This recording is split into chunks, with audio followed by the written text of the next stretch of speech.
In this episode, we shall be working on this piece of land over here and some of this foreground grass with some rocks. So for that, I'll take in some sap green, both the yellows, lime yellow and cadmium yellow. Load the brush full of paint and let's come right over there and drop in that. Now I've taken my number 8 fan brush. You could make use of a smaller brush, relatively a smaller brush. As I'm using oil paint, I'm using very thick paint and I want a lot of textures. Now I'll go into some green and just sort of glisten some of those mid-tone-ish stuff right over there. Look at that, it's that easy. Just tapping it very lightly.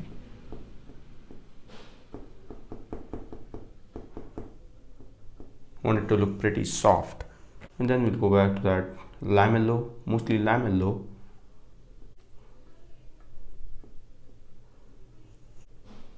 Let that come from that mountain. And something over here too, just a bit. Here it will be in the shadows. So don't want much to go on there. Not taking up a brighter color. Just doing with some midtones. And let's come right over here and just drop on some more of that. Okay, fair enough. I'm just covering this up with oils that was previously done with acrylics.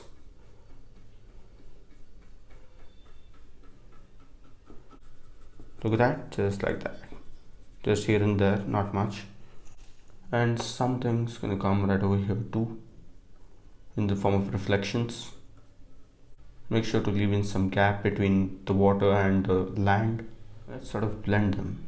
Soft blend. Because just like that, want some textures even in the reflections.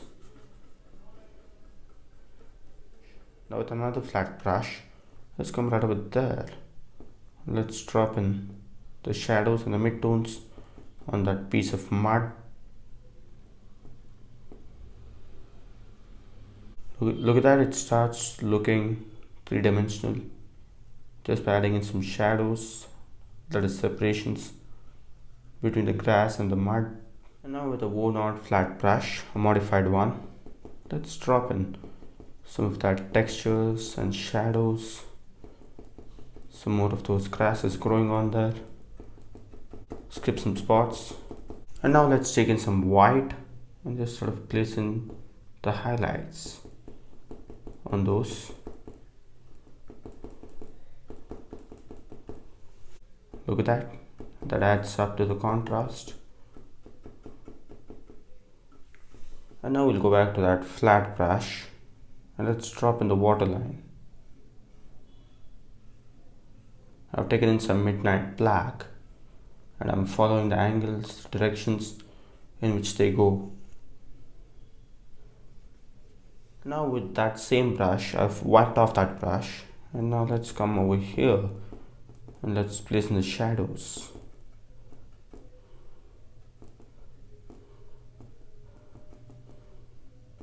Look at that, that makes it look even more realistic and natural.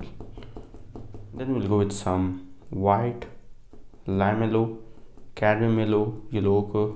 Now we need to reflect that in the water. So let's drop that in the water. Just few strokes, not much, because we don't want to overdo things and lose that effect and lose the texture. It's okay if you mix in some green with this color when you're painting the reflections of the mud. And go back to that fan brush and just blend it. Soft blend. Using the number 8 fan brush. Now I'll take in some more black and we need some more textures over here.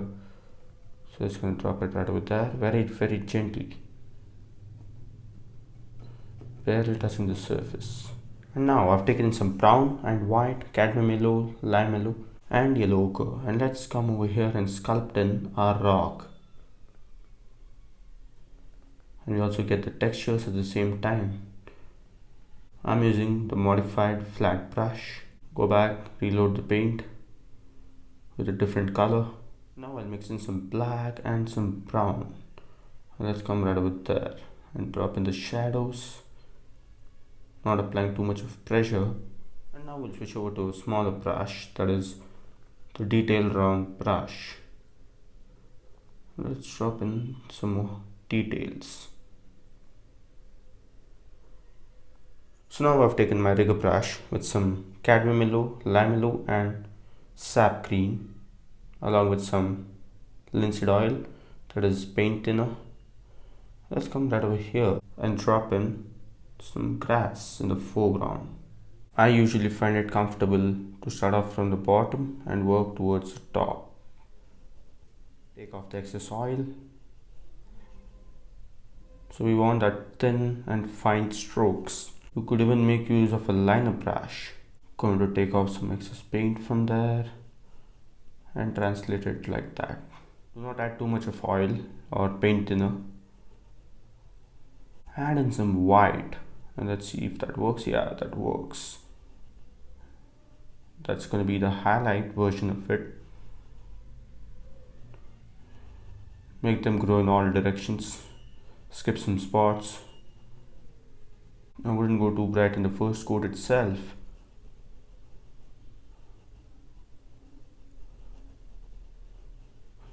Okay, something like that, and another one comes right over here too. Just keep on moving. Once you have kept the brush on the surface of the canvas, keep on moving. And to make it even more interesting, let's come over here and add in a few more blades of grass. Right over here too. Barely touching the surface, don't apply too much of pressure that will lose it. You want that to come from the water. And now I've added in some white to that very same pile of paint. And now let's come right over there. That's gonna add in some depth into your painting. I'll skip some of these spots. Maybe we'll start from here. We don't want to lose the contrast. We don't want to lose that effect.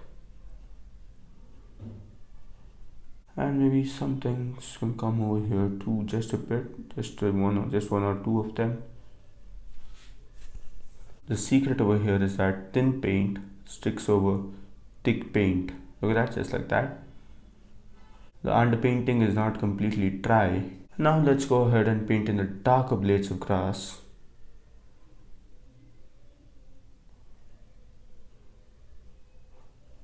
To add in that contrast in the foreground. Maybe these are shorter ones.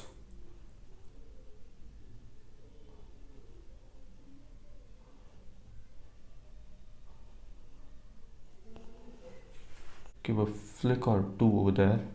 Now I'll take my liner brush and let's drop in another coat of highlight. Just like that, rotate the brush.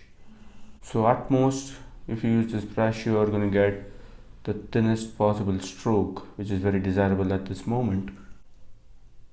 And you can apply even moderate pressure when painting with this brush. And I'm not trying to flatten up this brush while loading it, just painting it just like that. Relying on the thickness of this brush. It's hardly thick. In fact, it's very, very thin.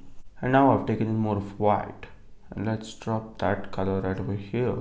Added some cadmium yellow. Look at that, just this brush makes wonders and creates a lot of detailings and depth in the foreground. Top of each blade of grass is very thin. No matter how thick or thin it is in the center, that also matters, but at the tip it has to be really, really thin. Just skip some spots and just a bit over here and there. And now with the rigger brush, let's come right over there and drop in the reflections. Just a bit, leaving a lot of those gaps.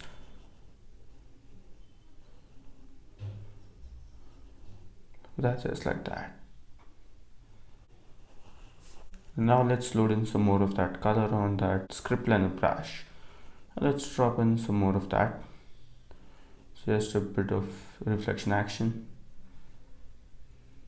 Follow one or two strokes of what is there above. And we'll go ahead with another coat of darkness just to darken up the bottom of those grasses.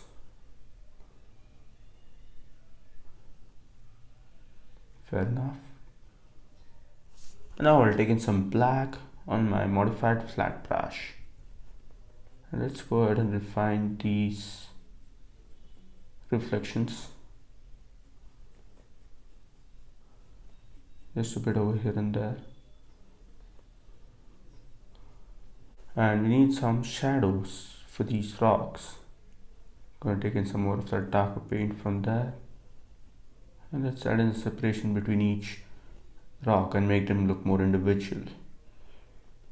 Now let's come over here and refine these edges of these reflections. Look at that, I see a bit of brown, and that's okay. That is what I wanted to have initially. So with this, I come to the end of this video. Thanks for watching, and I'll see you next time.